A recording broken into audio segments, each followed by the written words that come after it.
कलियुगातील सर्वात महत्त्वाचा आणि शंकास्पद प्रश्न म्हणजे आत्म्याचं अस्तित्व खरंच आहे का?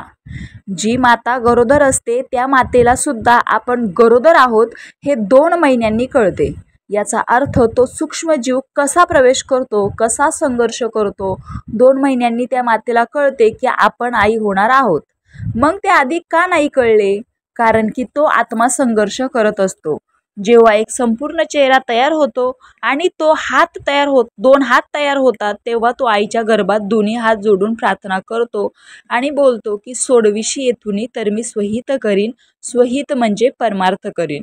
हे वचन तो ईश्वराला देतो. आणि पण जसा मोठा होतो तसे ईश्वराला दिलेले वचन विसरतो. आईचा गर्भ म्हणजेच नरक. या गर्भात असंख्य यातना गर्भ सहन करत असतो. पृथ्वीवर जन्म घेणे याचाच अर्थ स्वर्गात ऋण घेणे होय. अवकाशात फक्त ब्रह्मांड आहे आणि पृथ्वी म्हणजे स्वर्ग आहे. संत ज्ञानेश्वर महाराजांनी ज्ञानेश्वरीत शुक्राणूंची माहिती दिली आहे. 800 वर्षापूर्वी हे लिखाण केले आहे. गरुड पुराणातही हे स्पष्ट व स्वच्छ लिहिले आहे. आपण गरुड पुराण अनेक वार वाचले आहे. मग त्या काळात तर सोनोग्राफी ही नव्हती. मग हे गूढ ज्ञान संत ज्ञानेश्वर महाराज यांना कुठून प्राप्त झाले? आता राहिला आत्म्याचं अस्तित्व खरंच आहे का?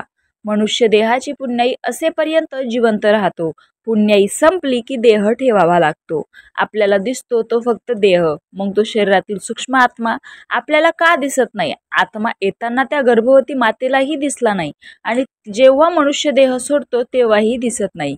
पण जेव्हा शरीरातून आत्मा बाहेर निघतो तेव्हा एकतर तो दुःखी असतो किंवा तो तृप्त झालेला असतो. जर तो अंतरात्मा दुःखी असेल तर त्या शरीराला लाथ मारतो आणि बोलतो स्वहित करीन असे बोलला होतास.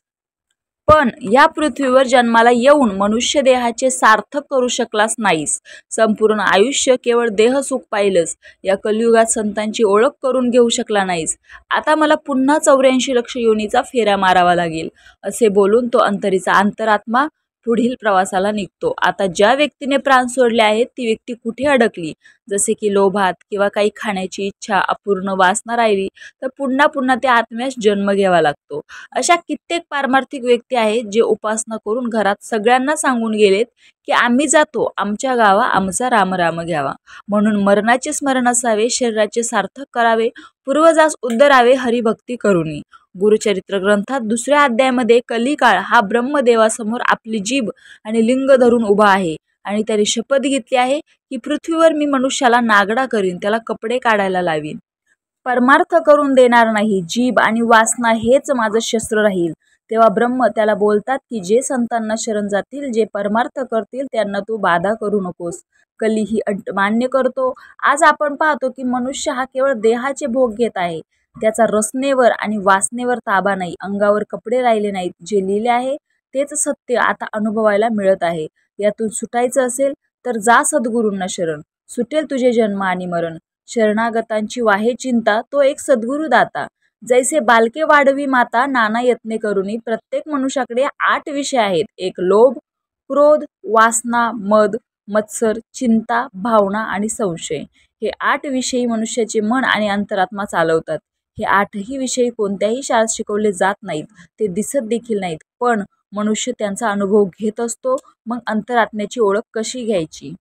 ज्याला परमार्थाची प्राप्ती झाली आहे, जो लोभात आहे आणि वासनेत न अडकता केवळ परमार्थ करत आहे, त्यालाच अंतरीच्या आत्मारामाची ओळख होते. कारण की अंतिम समय जेव्हा येतो तेव्हा त्या व्यक्तीला जाणीव होते की आपले या इहलोकातील कार्य संपले आहे.